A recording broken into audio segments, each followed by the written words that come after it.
Good morning to all of my dear and lovely students. Now I am going to start this lecture.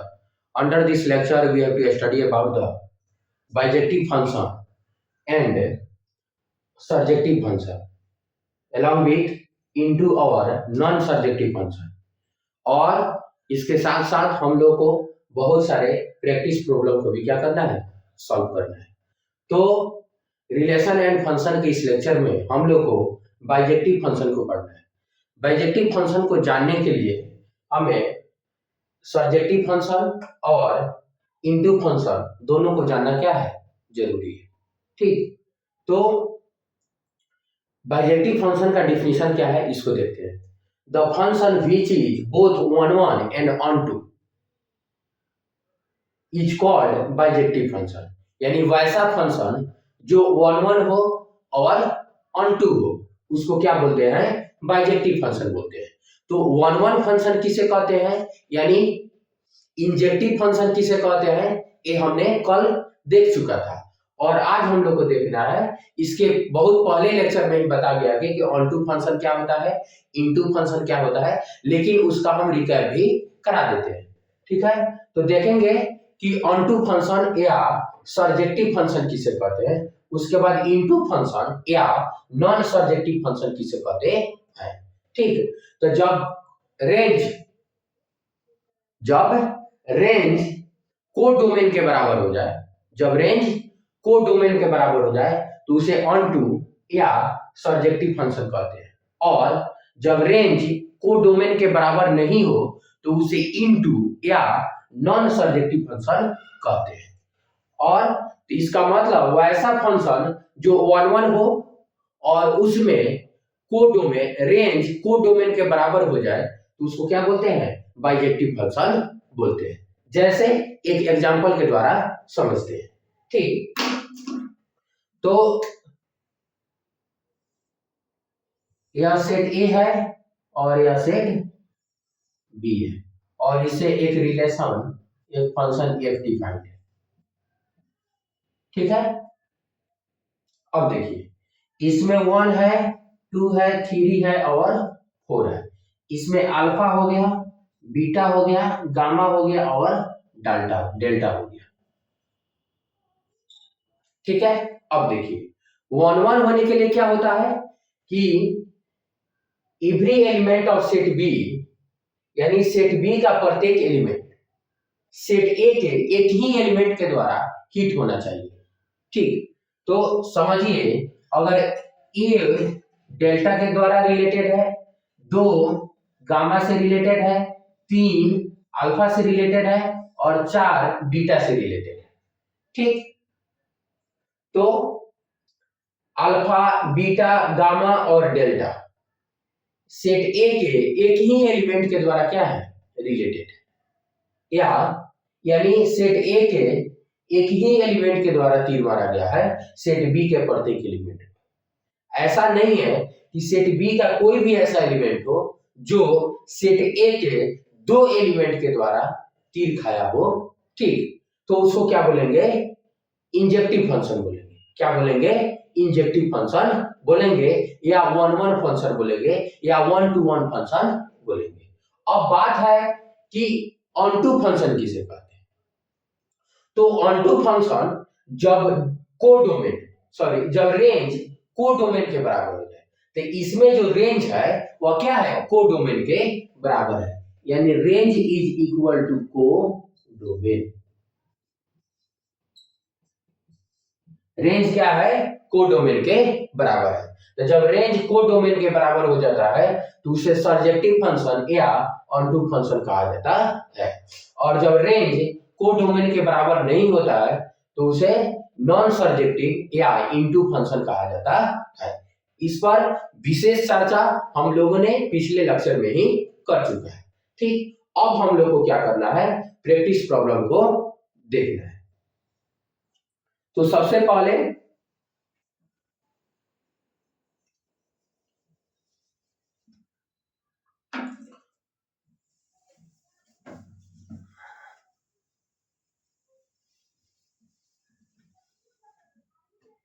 Problem number 1, सबसे पहले हम किस पर ध्यान देंगे, problem number 1। Consider following pairs 2,1 2,3 1,2 2,2 3,1 3,2 the number of unordered pair is. Unordered pair क्या करना है की संख्या ज्ञात करना है, यानी कितने अनऑर्डर्ड पेयर हैं उनका संख्या क्या करना है, ज्ञात करना है।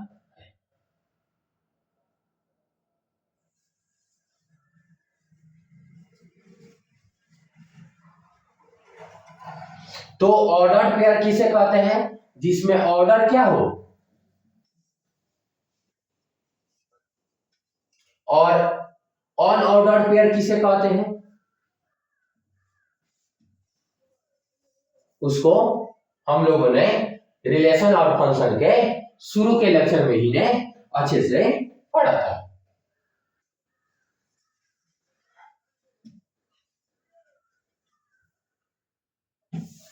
चलिए अब हम लोग को देखना है ऑर्डर्ड पेयर क्या होता है और अनऑर्डर्ड पेयर क्या होता है। ठीक है, तो कंसीडर द फ्लोइंग पेयर्स। सवाल नंबर 1 2,1, उसके बाद है 2,3, उसके बाद है 1,2, उसके बाद है 2,2, उसके बाद है 3,1, उसके बाद है 3,2। ठीक, अब देखिए number of unordered pair. Unordered pair का मतलब क्या है, जहां ऑर्डर इंपोर्टेंट नहीं हो, जहां ऑर्डर इंपोर्टेंट नहीं हो उसको अनऑर्डर्ड पेयर कहा जाता है। तो ऑर्डर तभी इंपोर्टेंट नहीं होगा जब 2,1 और 1,2 दोनों क्या होगा, बराबर होगा। ठीक, जहां 3,2 और 2,3 दोनों क्या होगा, बराबर होगा। ठीक, तो नंबर ऑफ, यहां लिखेंगे number of unordered pair, unordered pair,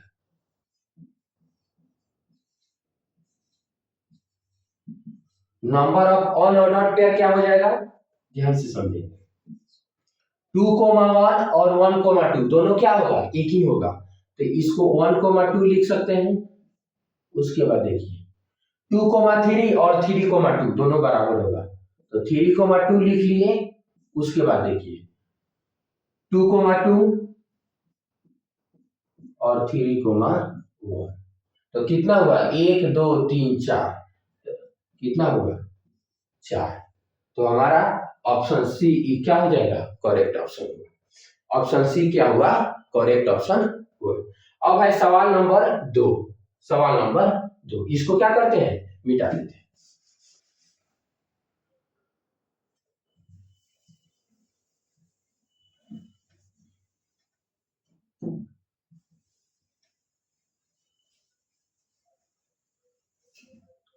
सवाल नंबर 2 है, if number of element in set A is equal to 3, number of element in set B is equal to 2 and B is a subset of set A, then number of element in set A into set B।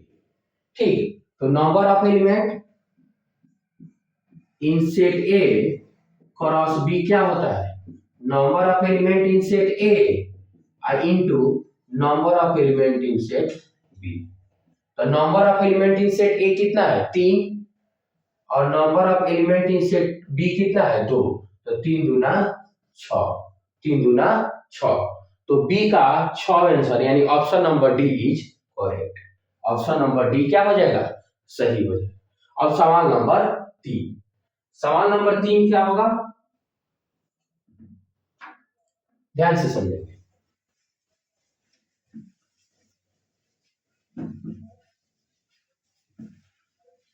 सवाल number 3, सवाल number 3 है, if A set ए में element है 1 3 5, then number of relation that can be defined on the set A R. ठीक, तो पहले number of element in set A कितना है, 3, और हमको सेट ए पर, ऑन सेट ए लिखा है, ऑन सेट ए यानी ए क्रॉस ए बनाना है, तो number of element in A cross ए कितना हो जाएगा, तो number of element in A into number of element in set ए, तो 3 गुना 3, 3 तिहाई 9। नंबर ऑफ रिलेशन क्या हो जाएगा, नंबर ऑफ रिलेशन जो होगा 2 to the power number of element in set A cross A, तो 2 का पावर 9, 2 का पावर 9 कितना होता है 512, 2 का पावर 9 कितना होता है 512। ठीक, 2 का पावर 3 इंटू 2 का पावर 3 इंटू 2 का पावर 3, तो 2 का पावर 3 8 गुना 8 और गुना 8, तो 8 अठाई 64 और गुना 8, 8 चौका 32 के 2 हाथ में 3, 8 छक 48 और 3 51, यानी 512 आंसर। तो ऑप्शन नंबर डी क्या हो जाएगा, करेक्ट ऑप्शन हो जाएगा। अब सवाल नंबर 4, तो सवाल नंबर 4 को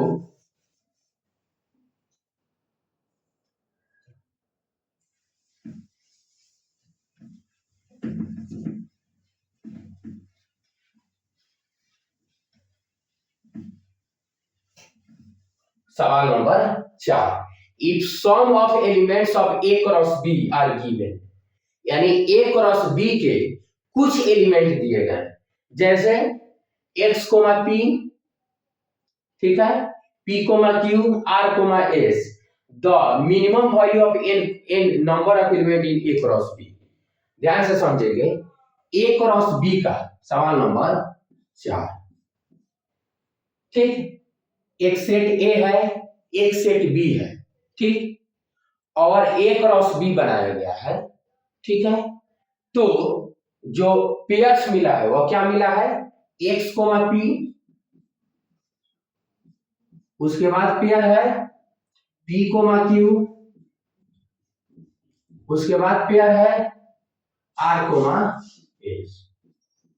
तो जो फर्स्ट एंट्री होता है वह सेट ए का एलिमेंट होगा, तो सेट ए में कौन कौन एलिमेंट हुआ, x हुआ, p हुआ और r हुआ, और सेकेंड एंट्री जो होता है वह सेट बी का एलिमेंट होता है, तो सेट बी में कौन कौन एलिमेंट हुआ, p हुआ, q हुआ और s हुआ।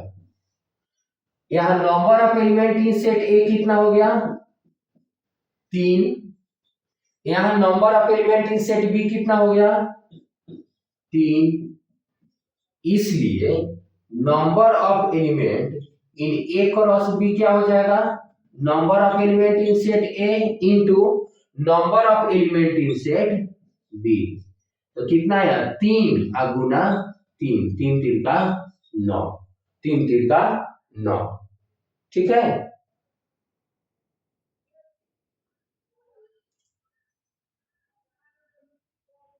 तो option number A is correct, option number A is correct. अब लास्ट सवाल क्या है, सवाल नंबर 5, लास्ट सवाल हमारा क्या है, सवाल नंबर 5।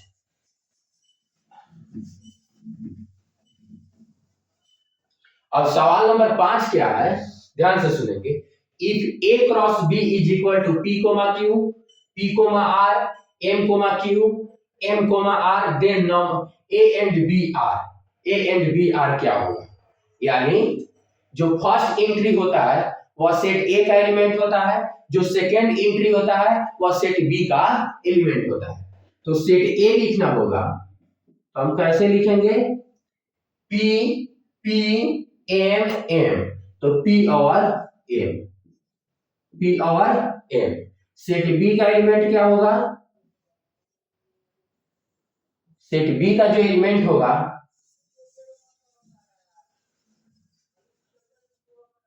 सेट बी का एलिमेंट क्या होगा, Q और R,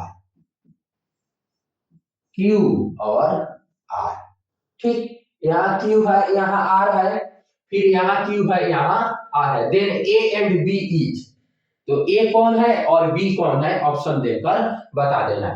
तो ए में कौन कौन एलिमेंट है, पी कोमा एम, तो इसमें देख लेंगे P comma M option number C, और सेट बी में क्यू कोमा आर, तो हमारा ऑप्शन नंबर सी क्या हो जाएगा, correct option of this question.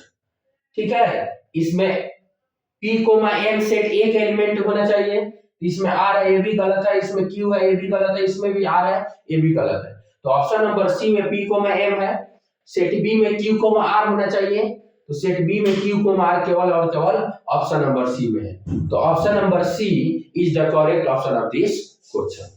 Thank you all for watching this video.